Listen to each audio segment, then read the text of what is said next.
Bem-vindo à série As Chaves do Reino.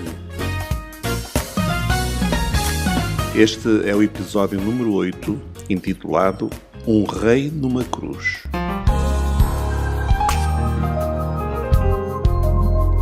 Vimos no último episódio que Jesus começou a anunciar o reino e, ao mesmo tempo, apresentou-se como o rei desse reino. Vimos também que foi por esse motivo que as autoridades religiosas judaicas o entregaram a Pilatos, com a falsa acusação de que Jesus estava a promover uma rebelião contra o Império de Roma.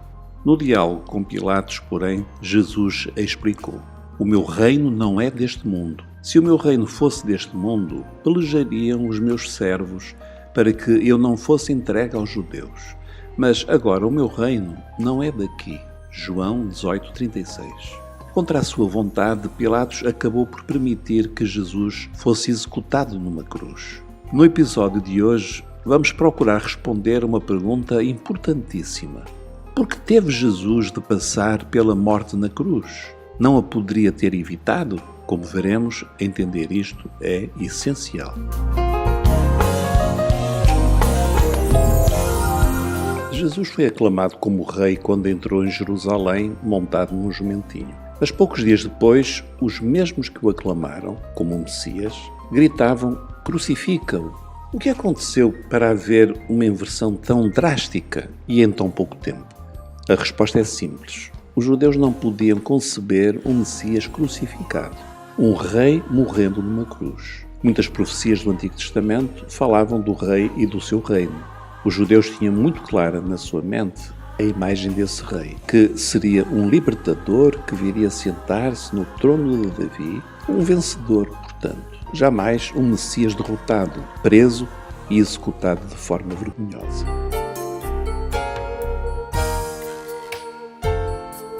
A verdade é que os judeus não prestaram atenção ou não entenderam as profecias que falavam do Messias sob um outro ângulo, apresentando não como um rei vencedor, mas como um servo sofredor.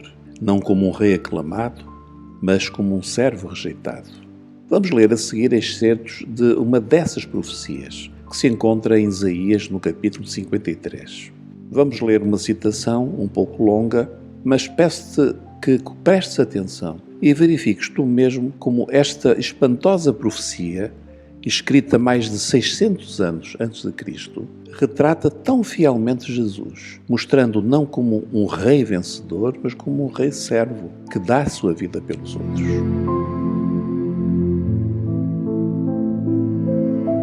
Vejamos, em primeiro lugar, Isaías indica que este servo viria sem qualquer aparência que o destacasse. Lemos assim, citação: "Porque foi subindo como renovo perante ele, e como raiz de uma terra seca. Não tinha beleza nem formosura, e, olhando nós para ele, não havia boa aparência nele para que o desejássemos. Era desprezado e o mais rejeitado dentre os homens, homem de dores e experimentado nos trabalhos. E como um de quem os homens escondiam o rosto, era desprezado e não fizemos dele caso algum."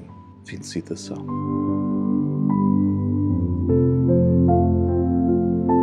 Em seguida, o profeta descreve o sofrimento deste homem. Um sofrimento causado não pelos seus erros, mas por causa do pecado dos outros. Citação: "Verdadeiramente, ele tomou sobre si as nossas enfermidades, e as nossas dores levou sobre si. E nós o reputávamos por aflito, ferido de Deus e oprimido.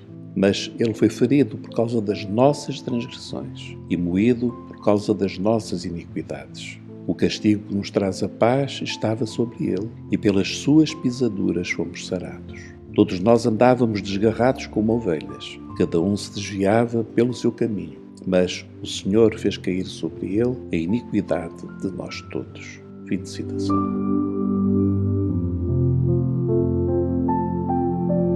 E em seguida Isaías descreve profeticamente, com pormenores impressionantes, a morte deste servo, comparando a um cordeiro que é sacrificado. Citação: "Ele foi oprimido e afligido, mas não abriu a sua boca. Como um cordeiro foi levado ao matadouro, e como ovelha muda perante os seus tosquiadores, assim ele não abriu a sua boca. Da opressão e do juízo foi tirado, e quem contará o tempo da sua vida?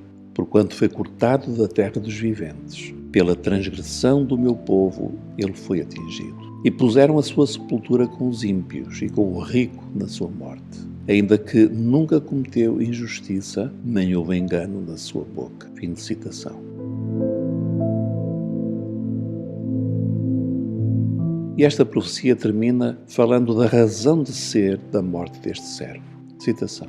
Ele verá o fruto do trabalho da sua alma e ficará satisfeito. Com o seu conhecimento, o meu servo, o justo, justificará muitos, porque as iniquidades deles levará sobre si. Por isso lhe darei a parte de muitos, e com os poderosos repartirá ele o despojo, porquanto derramou a sua alma na morte, e foi contado com os transgressores.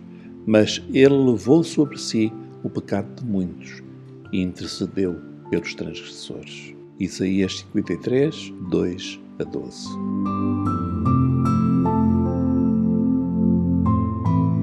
Resumindo, Isaías predisse que viria um enviado de Deus, o Messias, que, primeiro, não teria aparência e seria desprezado. Segundo, seria morto sem se defender, como um cordeiro levado ao matador. Terceiro, a sua morte seria em substituição dos pecadores, para os tornar justos diante de Deus.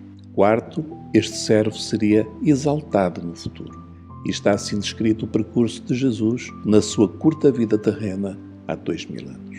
Nasceu, como vimos, de forma humilde e anónima, nunca deu nas vistas pela sua aparência, era um homem simples, igual aos outros, que convivia com todo o tipo de pessoas, incluindo as mais humildes e segregadas pela sociedade. Sendo rei, e é importante que Jesus sempre reconheceu que era o Messias, ou o rei de Israel, sendo rei, entregou a vida na cruz.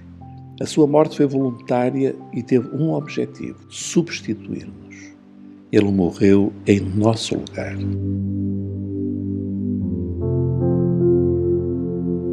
Continuaremos no próximo episódio a procurar entender o que levou Jesus à cruz.